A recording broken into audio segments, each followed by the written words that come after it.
Hello guys, welcome back to my channel. இன்றைக்கி நம்ம என்ன சம்மரி பார்க்க போகிறோம் அப்படின்னா, அப்போகலிப்ஸ் நவ். இதை எழுதினவங்க ஃப்ரான்சிஸ் ஃபோர்ட் கப்போலா. இவர் ஒரு யூஎஸ் ஃபேமஸ் ஃபிலிம் டைரக்டர்.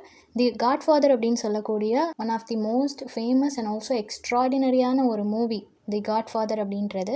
அது ஒரு கேங்ஸ்டர் ஃபிலிம், ஓகேவா? அந்த பர்டிகுலர் மூவியை டைரக்ட் பண்ணதும் இவர் தான்.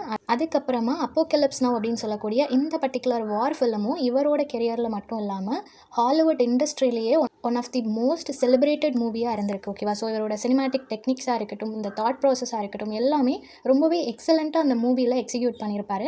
ஸோ இந்த பர்டிகுலர் மூவி 1979 யூஎஸில் ரிலீஸ் ஆகிருக்கு. மோஸ்ட் ஃபேமஸ் வார் ஃபிலிம் அப்படின்னு சொல்லலாம், ஓகேவா? சவுத் அண்ட் ஆல்சோ நார்த் வியட்நாம்குள்ளே நடக்கக்கூடிய வாரை பேஸ் பண்ணி தான் எடுத்திருப்பாங்க. அதில் பர்டிகுலராக அமெரிக்காவோட இன்ஃப்ளூயன்ஸ் இருக்கும். ஸோ அதனால என்னென்ன மாதிரியான ப்ராப்ளம்ஸ் எல்லாம் க்ரியேட் ஆகுது அப்படின்றத தான் ஹைலைட் பண்ணியிருப்பாங்க. இந்த particular work heart of darkness அப்படின்னு சொல்லக்கூடிய ஜோசப் கான்ட்ரேட்டோட ஒரு ஒர்க்கை இன்ஃப்ளூயன்ஸ் பண்ணி தான் எழுதப்பட்டிருக்கு, ஓகேவா? ஸோ ஒரிஜினல் நாவலில் வந்துட்டு கலோனியல் ஆஃப்ரிக்காவில் நடக்கிற மாதிரி கொடுத்துருப்பாங்க. பட் இந்த பர்டிகுலர் மூவியில் வியட்நாம் வாரை பேஸ் பண்ணி எழுதியிருப்பாங்க. ஸோ அந்த செட்டிங் மட்டும் கொஞ்சம் கான்ட்ராஸ்டாக இருக்கும். மற்றபடி நாவல் அண்ட் ஆல்சோ ஃபிலிம் ரெண்டுலேயுமே கர்ட்ஸ் அப்படின்னு சொல்லக்கூடிய ஒரு பர்சனை தேடி போகிற ஒரு ஜேர்னியை பேஸ் பண்ணி தான் இருக்கும், ஓகேவா? ஸோ இது வந்து முக்கியமாக இதோட ஜான்ரா அப்படின்னு பார்க்கும்போது வார் ஃபிலிம் தான். ஆனால் ஒரு சைக்காலஜிக்கல் ட்ராமா இருக்கும், அட்வென்ச்சர் இருக்கும். So physical and also mental struggle. ஒரு சோல்ஜராக இருக்கும்போது அவங்க எந்த அளவுக்கு ஃபிசிக்கலி எவ்வளோ காயப்படுறாங்க, மென்டலி எவ்வளோ டிஸ்டர்ப் ஆகிறாங்க அப்படின்றதையும் சொல்லியிருப்பாங்க. இந்த மூவி எடுக்கும்போது ப்ரொடக்ஷன் டீமுக்கு அவ்வளோ ப்ராப்ளம்ஸ், ரொம்பவே நிறைய டிஃபிகல்ட் எல்லாம் ஃபேஸ் பண்ணி தான் அவங்க ரிலீஸ் பண்ணுற மாதிரி இருந்திருக்கும். லைக் ஷூட்டிங் டைமில் வந்துட்டு ஃபிலிப்பைன்ஸில் வச்சு தான் அவங்க மூவி எடுக்கிறாங்க. அப்போ வந்து பேட் வெதராக இருக்கட்டும், ஃபினான்ஷியல் டிஃபிகல்ட்டிஸ், நிறைய ஷூட்டிங் டிலே ஆகிறது, இந்த மாதிரி நிறைய ப்ராப்ளம் ஃபேஸ் பண்ணி அதுக்கப்புறம் தான் அந்த மூவியை எடுத்து முடிக்கிறாங்க. ஸோ கேரக்டர்ஸ் பார்த்தலாம். Benjamin L Willard. இவர் ஒரு யூஎஸ் ஆர்மி கேப்டன், ஓகேவா? ரொம்ப ஸ்கில்ஃபுல்லான ஒரு சோல்ஜராக இருப்பார். பட் மென்டலி கொஞ்சம் டிஸ்டர்ப்டாக இருக்கக்கூடிய ஒரு பர்சன். வியட்நாம் வார் நடக்கும் இல்லையா, அந்த வாரோட ஹாரிஃபிக்கான சிச்சுவேஷன்ஸை யோசிச்சுட்டே இருப்பார். தென் வால்டர் இ கர்ட்ஸ் அப்படின்றவங்க ஒரு ஃபார்மர் யூஎஸ் ஆர்மி. ஸோ ஆர்மியில் வந்துட்டு ஆல்ரெடி இருந்த ஒரு கர்னல், இப்போ அந்த ஆர்மியில் இருக்க மாட்டார், ஓகேவா? ஸோ இவரை வந்து ஒரு மிஸ்டீரியஸ் அண்ட் ஆல்சோ பவர்ஃபுல்லான ஒரு லீடராக ஒரு பர்டிகுலர் குரூப்பில் பார்ப்பாங்க. Next character Bill Kilgore. இவர் ஒரு கான்ஃபிடென்ட் அண்ட் ஆல்சோ ஃபியர்லெஸ்ஸான ஒரு லெஃப்டினன்ட் கர்னல், ஓகேவா? தென் சீஃப் ஃபிலிப்ஸ் அப்படின்றவங்க ரொம்பவே ஸ்ட்ரிக்ட் அண்ட் ஆல்சோ ரெஸ்பான்சிபிளான ஒரு சீஃப், ஓகேவா? தென் லான்ஸ் பி ஜான்சன் அப்படின்றவங்க வந்துட்டு ஒரு young surfer. Then Jay Hicks அப்படின்றவரை இவரை செஃப் அப்படின்னு கூப்பிடுவாங்க. ஸோ இவர் வந்துட்டு அந்த பர்டிகுலர் போட்டில் வந்து குக் பண்ணுறதுக்காக இருப்பார். Then finally Tyrone Miller. இவரை வந்து க்ளீன் அப்படின்னு இவருக்கு நிக்நேம் உண்டு. 5 பேர் சேர்ந்து ஒரு ஜேர்னி போகிறாங்கன்னு பார்த்தோம் இல்லையா போட்டில், அதில் இருக்கிறதுலே யங்கஸ்ட் பர்சன் இவர் தான். இவ்வளோ தான் இம்பார்ட்டன்ட் கேரக்டர்ஸ். ஓகே, சம்மரி பார்த்துடலாம். எப்படி ஸ்டார்ட் பண்ணுறாங்க அப்படின்னா, இப்போ வியட்நாம் வாரோட தான் ஸ்டார்ட் பண்ணுறாங்க. வியட்நாமில் பயங்கரமான ஒரு வார் நடந்துட்டு இருக்குது.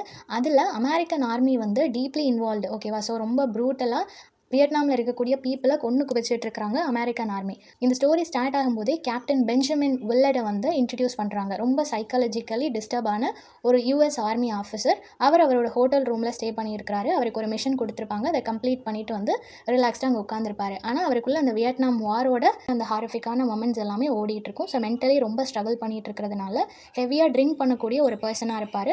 ரொம்ப ரெஸ்ட்லெஸ்ஸாக ஃபீல் பண்ணிட்டு இருப்பாரு. ஸோ அவர் அப்படி ஸ்ட்ரகிள் பண்ணிட்டு இருக்கிற டைமில் அவரோட ரூமுக்கு மிலிட்ரி போலீஸ் ஒருத்தங்க வராங்க. வந்துட்டு உங்களை சீக்ரெட் மிலிட்ரி மீட்டிங்காக இன்வைட் பண்ணியிருக்காங்க. ஸோ சீக்கிரம் வந்துருங்க அப்படின்ற மாதிரி சொல்லிட்டு போகிறாங்க. இவரும் அங்கே போனதுக்கப்புறம் செவரல் ஹை ரேங்கிங் ஆஃபீஸர்ஸ் எல்லாருமே அங்கே இருக்கிறாங்க. அவங்க எல்லாரும் என்ன சொல்கிறாங்க அப்படின்னா, ஒரு கான்ஃபிடென்ஷியலான மிஷன் ஒன்று பண்ண வேண்டியது இருக்குது, உங்களை நம்பி தான் அதை நாங்கள் கொடுக்கலான்னு இருக்கிறோம் அப்படின்னு சொல்லிட்டு இந்த அமெரிக்கன் ஆர்மியில் ஒரு ஃபார்மர் ஆஃபீஸர் ஒருத்தர் இருந்தார். வால்டர் இ கர்ட்ஸ் அப்படின்ற ஒரு பர்சன் இருந்தார். ரொம்பவே ரெஸ்பெக்ட்ஃபுல்லான அண்ட் ஆல்சோ ப்ரில்லியண்ட்டான ஒரு ஆர்மி ஆஃபீஸர் அப்படின்னு சொல்லலாம். சொல்லப்போனால் one of the most capable officer. American மிலிட்ரியை பொறுத்த வரைக்கும் அவர் தான் பெஸ்ட்டுன்னு சொல்லலாம். அந்த மாதிரியான ஒரு பர்சன் இருந்தார். ஆனால் இப்போ அவரோட ஆக்டிவிட்டீஸ் எல்லாம் ரொம்ப மோசமாக மாறிட்டு இருக்குது. இந்த ஒரு அஃபீஷியல் செயினை வந்து அவர் கட் பண்ணிட்டாரு. கவர்மெண்ட்லேருந்து என்ன ஆர்டர் வருதோ அதை ஃபாலோ பண்ணாமல் அவரோட ஓன் ஆர்மியை அவர் லீட் பண்ணிட்டு இருக்கிறாரு. கம்போடியன் ஜங்கிள் அப்படின்னு சொல்லக்கூடிய ஒரு ஃபாரஸ்ட்டில் வந்துட்டு ஒரு மிஸ்டீரியஸான வார் லார்ட் மாதிரி அவர் இருக்கிறாரு. அங்கே இருக்கக்கூடிய அமெரிக்கன் டெசர்டர்ஸ்க்கும் லோக்கல் ட்ரைப்ஸ் இருப்பாங்க இல்லையா, அந்த இடத்துல இருக்கக்கூடிய அந்த பர்டிகுலர் பீப்புளுக்காக அவங்களோட காட் மாதிரி இவர் அங்கே ரூல் பண்ணிட்டு இருக்கிறாரு. நிறைய வியட்நாமில் இருக்கக்கூடிய பீப்புளை அவரை கொலை பண்ணிட்டாரு அந்த மாதிரி சொல்கிறாங்க. அப்போ இவருக்கு ஒரு டவுட் வருது, வியட்நாமில் இருக்கிறவங்களை கொல்றதுனால தப்பு இல்லையே, நம்ம அமெரிக்கன்ஸ் தானே, ஸோ நமக்கு அவங்களுக்கு அகேன்ஸ்டாக தானே இருக்கிறோம் அப்படின்னு சொல்லி கேட்கும்போது அதுக்கு இவங்க என்ன சொல்கிறாங்க அப்படின்னா, அவர் கொலை பண்ணுறதுக்கும் ஒரு லிமிட் இருக்குது, நம்ம சொன்னதை மீறி நிறைய பேர் அவங்க கொலை பண்ணுறாங்க, ஈவன் இதை ஸ்டாப் பண்ணுங்கன்னு நம்ம சைடில் இருந்து ஆஃபீஸர்ஸ் அனுப்பும்போது அவங்களையும் அவர் கொலை பண்ணிட்டாரு. ஸோ அந்த அளவுக்கு அவரை யாருமே கண்ட்ரோல் பண்ண முடியாத அளவுக்கு ரொம்ப ரூடாக அவர் பிஹேவ் பண்ணிகிட்டு இருக்கிறாரு. வியட்நாமில் உள்ளவங்கள நம்ம கில் பண்ணணும் தான், ஆனால் அதுக்கும் ஒரு லிமிட் இருக்குது. ஸோ நம்மளோட ரெப்புடேஷன் ஸ்பாயில் ஆகிற மாதிரி அவரோட பிஹேவியர்ஸ் இருக்குது. ஸோ அதனால் நீங்கள் போயிட்டு அவர் அசாசினேட் பண்ணிடணும், இதுதான் உங்களுக்கான சீக்ரெட் மிஷன் அப்படின்னு சொன்ன உடனே இப்போ வில்லட்க்கு வந்து தெரியுது சிச்சுவேஷன் எவ்வளோ மோசமாக இருக்குன்னு. ஆல்ரெடி போன ஆஃபீஸர்ஸ் எல்லாத்தையுமே கொலை பண்ணிட்டாங்க. இப்போ இவரும் போனாருன்னா இவரை கொலை பண்ணிடுவாங்கன்றது தெரிஞ்சாலுமே சிச்சுவேஷனை புரிஞ்சுட்டு அக்செப்ட் பண்ணிக்கிறாரு. சரி, ஓகே, இதுக்கு மேலே யாரும் இறக்க வேண்டாம் அப்படின்னு சொல்லி அக்செப்ட் பண்ணிக்கிறாரு. ஸோ அந்த கர்ட்ஸ் பற்றின ஃபைல்ஸ் எல்லாம் வாங்கிட்டு அவன் அந்த இடத்துல இருந்து கிளம்புறாங்க. அப்படி அந்த மிலிட்ரி வந்து அசைன் பண்ண மாதிரி ஒரு 5 பேர் ஒரு பேட்ரோல் போட்டில் கிளம்புறாங்க. அந்த 5 பேர் யார் அப்படின்னா Chief Phillips, Lance Johnson, Jeff, Clean and Willard. So இவங்க 5 பேரும் சேர்ந்து ஒரு பேட்ரோல் போட்டை எடுத்துகிட்டு கிளம்பி போகிறாங்க. 5 பேருமே டிஃப்ரெண்ட் பர்சனாலிட்டிஸ் அண்ட் டிஃப்ரெண்ட் பேக்ரவுண்ட்லேருந்து வந்திருக்கக்கூடிய அமெரிக்கன் சோல்ஜர்ஸ். ஓகேவா? ஸோ இவங்க எல்லாருமே இப்போ ட்ராவல் பண்ணி போயிட்டுருக்காங்க. இதில் சீக்ரெட் மிஷன் அப்படின்றதுனால வில்லட்க்கு மட்டும்தான் அவன் எதுக்காக போகிறான் அப்படின்றது தெரியும். மற்றவங்க எல்லாரும் அவங்களுக்கு கொடுக்கப்பட்டிருக்க ஜாப் இவனுக்கு ஹெல்ப் பண்ணணும் அப்படின்றது மட்டும்தான். ஸோ அவங்க என்னன்னே தெரியாமல் இவங்க கூட ட்ராவல் பண்ணிகிட்டு இருக்காங்க. அப்படி போயிட்டுருக்கிற சமயத்தில் வில்லட் வந்து கர்ட்ஸோட ஃபைலை ரீட் பண்ணுறான். நிறைய விஷயங்கள் அவருக்கு தெரியுது. அவர் எவ்வளோ இன்டெலிஜென்ட் அப்படின்னும் இப்போ அவர் எவ்வளோ ட்ரான்ஸ்ஃபார்ம் ஆகிருக்கிறாரு, அவரோட அந்த ட்ரான்ஸ்ஃபர்மேஷன் எவ்வளோ ஹாரிஃபிக்காக இருக்குது அப்படின்றத பற்றியும் அவன் தெரிஞ்சுக்கிறான். இப்போ அவங்க போயிட்டுருக்கிற சமயத்தில் நிறைய டெட் பாடிஸ் அங்கங்கே இருக்கிறத பார்க்குறாங்க. அங்கங்கே அவங்க பாம்லாம் போட்டு ரொம்ப மோசமான கண்டிஷனில் அந்த லேண்ட்ஸ்கேப் இருக்குது. அதை பார்த்த உடனே இவருக்கு வந்து யாராவது ஒருத்தங்களோட ஹெல்ப் நமக்கு இருந்தால் நம்ம இங்கே கிராஸ் பண்ணிடலாம் அப்படின்னு தோணுது. அப்போ தேடிட்டு இருக்கும்போது தான் ஒரு மிலிட்ரி கேம்பை பார்க்குறாங்க. அங்கே வந்து கர்னல் பில் கில்கர் அப்படின்றவர் இருக்கிறாரு. ஸோ அவர் ரொம்ப போல்டான ஒரு பர்சன். இந்த மாதிரி பீப்புளை கில் பண்ணுறதா இருக்கட்டும், வார் நடக்கிறதா இருக்கட்டும், எல்லாமே அவருக்கு வந்து ஒரு கேம் கண்டக்ட் பண்ணுற மாதிரி தான். ரொம்ப அசால்ட்டாக பண்ணுவார். நீங்கள் எனக்கு வந்து பாதுகாப்பு தர முடியுமா, நாங்கள் போட்டில் ட்ராவல் பண்ணும்போது ஹெலிகாப்டரில் நீங்கள் எங்களை வந்து யாரும் அட்டாக் பண்ணிக்காமல் பாதுகாக்க முடியுமா அப்படின்னு கேட்கும்போது ஃபஸ்ட்டு அவங்க அக்செப்ட் பண்ணிக்கல. அவருக்கு இது பிடிக்கல. இல்லை அப்படிலாம் பண்ண முடியாது அப்படின்னு சொல்லிட்டாங்க. ஃபஸ்ட் அவர் அக்செப்ட் பண்ணிக்கல. அதுக்கப்புறம் எப்படியோ அவரை கன்வின்ஸ் பண்ணி கூட்டிகிட்டு போகிறாங்க. ஸோ இவங்க போட்டில் போகும்போது அவர் ஹெலிகாப்டரில் மேலே வராரு. அப்போது ஒரு அழகான ஒரு வியட்நாம் வில்லேஜை வந்து பார்க்குறாங்க. அந்த வில்லேஜில் இருக்கிறவங்க எல்லாரும் ரொம்ப பீஸ்ஃபுல்லாக வாழ்ந்துட்டு இருக்கிறாங்க. இந்த போட்டில் இருக்கிறவங்க எல்லாருமே நல்லா இருக்கேன்னு சொல்லி பார்த்துட்டு இருக்கும்போது சடனாக அந்த கர்னல் வந்து அந்த ஹெலிகாப்டர்லேருந்து bombs and also firing rockets எல்லாம் வீசுகிறாரு. ஸோ அந்த வில்லேஜ் அப்படியே வேனிஷ் ஆகுது. எல்லா இடத்துலையும் பிளட் ஷெட்டாக மாறுது. ஸோ இதை பார்த்த உடனே இவருக்கு சந்தோஷமாக இருக்குது. ஏன்னா அவருக்கு வந்து இந்த மாதிரி கொலை பண்ணுறதெல்லாம் பெரிய விஷயமே கிடையாது. அந்த வில்லேஜஸ் எல்லாருமே பேனிக்கில் பயந்து ஓடுறதை பார்க்கும்போது எனக்கு வந்து ரொம்ப கஷ்டமாக இருக்குது. என்னடா இவ்வளோ மோசமாக இருக்குமா வார் அப்படின்னு சொல்லி அவன் ஆல்ரெடி ஒரு மென்டல் டிஸ்டர்பன்ஸில் இருக்கிறான். இப்போ இதை பார்க்கும்போது அவனுக்கு இன்னும் டிஸ்டர்பிங்காக இருக்குது. ஆனால் இதை பற்றி எதுவுமே கவலைப்படாமல் அந்த கில்கர் அப்படின்ற கர்னல் வந்து ரொம்ப ப்ரூட்டலாக எல்லாரையும் அட்டாக் பண்ணிவிட்டு இவங்கள சேஃப்டியாக அந்த ஜேர்னியில் கூட்டி போயிட்டுருக்காரு. ஒரு பாயிண்ட்டில் அவங்க ரீச் ஆனதுக்கப்புறமா கில்கருக்கு வந்து தேங்க் பண்ணிவிட்டு அங்கேருந்து கிளம்புறாங்க. ஆக்சுவலாக கில்கரை வந்துட்டு அவங்க ஒரு விஷயம் ஆஃபர் பண்ணுறேன்னு சொல்லி தான் கூட்டிகிட்டு வந்திருப்பாங்க. பட் இங்கே வந்ததுக்கப்புறம் அவங்க ஏமாற்றி அவரை அனுப்பி வச்சுருவாங்க. அவரும் திரும்ப போயிடுவார். இந்த 5 பேரும் அவங்களோட ஜேர்னியை கண்டினியூ பண்ணிகிட்டு இருப்பாங்க. ஸோ அந்த ஜங்கிள் வந்து ரொம்ப டீப்பராக ரொம்ப டார்க்காக இருக்கும். அந்த என்வரான்மெண்ட் ரொம்ப மோசமாக இருந்தாலும் ட்ராவல் பண்ணிகிட்டு இருக்காங்க. வில்லட் கிட்ட அந்த 4 பேரும் எதுக்காக தான் நம்ம போகிறோம் அப்படின்னு சொல்லி கண்டினியூஸாக கேட்கும்போது அவர் அதுக்கு பதிலே சொல்லலை. ஸோ இப்போ 5 பேரும் ட்ராவல் பண்ணிகிட்டு இருக்காங்க. அப்படி இவங்க ட்ராவல் பண்ணிகிட்டு இருக்கும்போது ஒரு யூஎஸ்ஓ ஷோ ஒன்று பார்க்குறாங்க. அமெரிக்கன் என்டர்டைனர்ஸ் எல்லாரும் சோல்ஜர்ஸ் வந்து அந்த வார் ஃபீல்டில் ரொம்ப மென்டலி அண்ட் ஃபிசிக்கலி டிஸ்டர்ப்டாக இருப்பாங்க இல்லையா? ஸோ அதனால அவங்களை என்டர்டைன் பண்ணுறதுக்காக நிறைய லேடிஸ் எல்லாம் கூட்டிகிட்டு வந்து டான்ஸ் ஷோ எல்லாம் வைப்பாங்க. அந்த டான்ஸ் ஷோவை இவங்க பார்த்துட்டு இருக்கிற சமயத்தில் சடனாக சோல்ஜர்ஸ்குள்ளே நிறைய சண்டை வந்துடும். ஸோ அந்த கேர்ள்ஸ் எல்லாம் டிஸ்டர்ப் பண்ணுறதுக்கு அவங்க ட்ரை பண்ணும்போது ஹெலிகாப்டர் கொண்டு வந்து அந்த கேர்ள்ஸை சேஃபாக அங்கேருந்து கூட்டிகிட்டு போயிடுவாங்க. ஸோ அந்த சிச்சுவேஷன் ரொம்ப கயாட்டிக்காக மாறினதுக்கப்புறமா இந்த 5 பேரும் அந்த இடத்துலேருந்து கிளம்பி அகெயின் ட்ராவல் பண்ண ஸ்டார்ட் பண்ணுறாங்க. கொஞ்சம் கொஞ்சமாக அவங்க ரொம்ப இன்டீரியராக போகும்போது அமெரிக்கன் கமெண்ட்ஸ் எல்லாமே அந்த சிக்னல் கட் ஆக ஆரம்பிக்குது. இவங்களால அவங்களோட கம்யூனிகேட் பண்ண முடியல. ஸோ எனிமீஸோட அட்டாக் வந்து கொஞ்சம் ஜாஸ்தி ஆகும்போது இவங்களுக்கு யாரை பார்த்தாலுமே பயமாக இருக்கிற ஒரு சிச்சுவேஷன். அப்போது இவங்களுக்கு ஆப்போசிட்டில் ஒரு போட் வருது.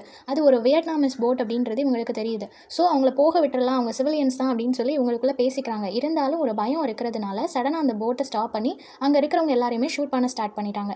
அதுக்கப்புறம் அவங்க இறந்து போனதுக்கப்புறம் தான் தெரியுது அவங்க எல்லாருமே சிவிலியன்ஸ், அவங்க யாரையும் எதுவும் பண்ணலை அப்படின்றது உங்களுக்கு தெரியுது. ஸோ அந்த மொமெண்ட் அவங்க ரியலைஸ் பண்ணுறாங்க இந்த வார் எவ்வளோ இன்ஜஸ்டிஸ் இருக்குது அப்படின்றது உங்களுக்கு புரிய வருது. ஸோ நம்மளுக்கு பயம் அப்படின்ற ஒரு விஷயம் வரும்போது ஆப்போசிட்டில் இருக்கிறவங்க இன்னசென்ட்டாக இருந்தாலும் நம்ம கொலை பண்ணிடுறோம் இல்லையா? அந்த விஷயம் எல்லாமே அண்டர்ஸ்டாண்ட் ஆகுது. தென் அந்த ஜேர்னி வந்து ஒரு கில்ட்டோடையே கண்டினியூ ஆகிட்டு இருக்கிற சமயத்தில் அகெயின் நிறைய பேர் அவங்கள அட்டாக் பண்ணுறாங்க. அப்போது அங்கே ஒரு டேப் ரெக்கார்டர் இருக்குது. அதில் அந்த குரூப்லேயே ஒரு யங்கஸ்ட் பர்சன் சொன்னேன் இல்லையா, க்ளீன், அவரோட அம்மா வந்து ஒரு வாய்ஸ் மெசேஜ் அனுப்பி அந்த டேப் ரெக்கார்டில் அது ப்ளே ஆகிட்டு இருக்கு, சேஃபாக நீ திரும்ப வரணும் அப்படின்னு அவங்க சொல்லிட்டு இருக்காங்க. அதை இவன் கேட்டுட்டு இருக்கிற சமயத்திலேயே சடனாக ஆப்போசிட்டில் இருக்கிறவங்க அவங்கள அட்டாக் பண்ணிடுறாங்க. இந்த பையன் மேலே குண்டு பட்டு அவன் இறந்து போயிடுறான். இறந்து கிடக்கிறான். அவங்க அம்மாவோட வாய்ஸ் பேக்ரவுண்டில் சேஃபாருன்னு சொல்லி ப்ளே ஆகும்போது அந்த போட்டில் இருக்கிற மற்ற 4 பேருமே ரொம்ப இமோஷனலாக ஃபீல் பண்ணுறாங்க.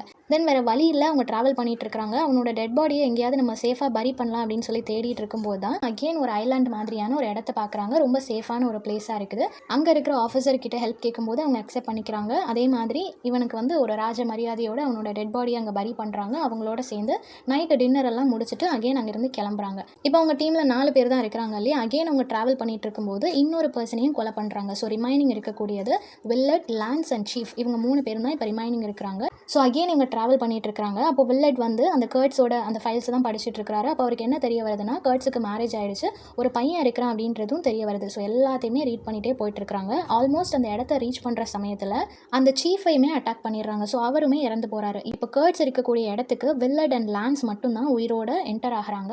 ஸோ அவங்க என்டர் ஆகும்போது அந்த இடத்துல ஃபுல்லாக நிறைய ஃபாலோவர்ஸ் எல்லாருமே கர்ட்ஸோட சப்போர்ட்டர்ஸ் மாதிரி அங்கே வெயிட் பண்ணிட்டு இருக்காங்க. இவங்களை பார்த்த உடனே அவங்க கர்ட்ஸை அட்டாக் பண்ணுறதுக்கு தான் வந்திருக்காங்கன்னு சொல்லிட்டு எல்லாரும் இவங்களை காலி பண்ணுறதுக்காக ரெடியாக நிற்கும் போது அங்கே ஒரு ஃபோட்டோ ஜேர்னலிஸ்ட் இருக்கிறாரு. அவருக்கும் கர்ட்ஸை ரொம்ப பிடிக்கும். ஸோ கர்ட்ஸை வந்து ரொம்ப அட்மையர் பண்ணக்கூடிய ஒரு பர்சனால் இவங்க கிட்ட கர்ட்ஸை பற்றி நல்ல விதமாக சொல்கிறாங்க. இருந்தாலும் இவங்களுக்கு கொடுக்கப்பட்டது கர்ட்ஸை கொலை பண்ணணும் அப்படின்றது தான் இல்லையா. ஸோ அவரை வந்து உள்ளே கூட்டிகிட்டு போகிறாங்க.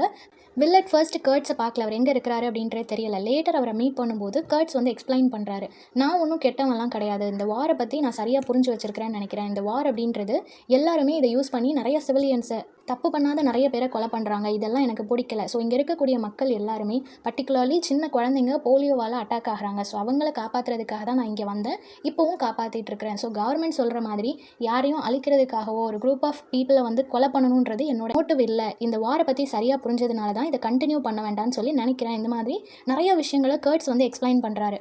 பட் இவன் வந்த வேலை அவரை கொலை பண்ணணும் அப்படின்றது. ஸோ அது மட்டும்தான் இவனோட மைண்டில் ஓடிட்டு இருக்குது. இப்படியே போயிட்டு இருக்கிற சமயத்தில் கர்ட்ஸ் இது வரைக்கும் அவனை கொல்லணும்னு வந்து எல்லாருமே கொலை பண்ணிட்டாரு. இன்க்ளூடிங் இந்த வில்லடோட இருந்த லான்ஸையுமே அவர் கொலை பண்ணிட்டாரு. அவனை வெட்டி அவனோட தலையை அங்கே வச்சிருப்பாரு. ஸோ அந்த மாதிரி எல்லாரையும் கொலை பண்ணதுக்கப்புறம் வில்லட்டை மட்டும் கொலை பண்ண மாட்டாரு. ஏன் அப்படின்னா அவன்கிட்ட என்ன சொல்கிறாருன்னா, நீ இங்கேருந்து திரும்ப போயிட்ட அப்படின்னா என்னோட பையனை மீட் பண்ணி நான் ரொம்ப நல்லவன்றதை மட்டும் சொல்லிடுறியா, ஒருவேளை நீ என்னை கொண்டுட்டனாலும் என் பையன்கிட்ட நான் நல்லவன், நல்லதுக்காக தான் இதெல்லாம் பண்ணுறேன்றதை சொல்லிடுறியா அப்படின்ற மாதிரி கேட்டுக்கிறாரு. ஸோ இப்போது அவங்க எல்லாரும் சேர்ந்து ஒரு ரிச்சுவல், அவங்க எப்போவுமே பண்ணக்கூடிய ஒரு ரிச்சுவல், பஃபலோ வந்து பலி கொடுப்பாங்க. நைட் டைமில் அந்த ஒரு ரிச்சுவல் நடந்துகிட்டு இருக்குது. அப்போது இதுதான் சரியான டைம்னு சொல்லிட்டு வில்லட் என்ன பண்ணுறான் அப்படின்னா, அவன் மூஞ்சி ஃபுல்லாக பிளாக் கலரில் கறி மாதிரி பூசிட்டு அந்த ரிவர் வழியாக வந்து கர்ட்ஸ் மட்டும் இருக்கிற ரூமுக்கு போய் அவனை அசாசினேட் பண்ணிடுறான். ஸோ கர்ட்ஸ் இப்போ இறந்து போயிட்டான். அது தெரியாத மக்கள் வெளியே அந்த ரிச்சுவல்ஸ் எல்லாம் பண்ணிகிட்டு இருக்கிறாங்க. உயிருக்கு போராடிட்டு இருக்கிற கர்ட்ஸ் அந்த டைமில் கூட ஹாரர்னு சொல்கிறான். ஸோ அவனுக்கு தெரியும் இந்த வார் எவ்வளோ ஹாரிஃபிக்கான ஒன்று அப்படின்றது.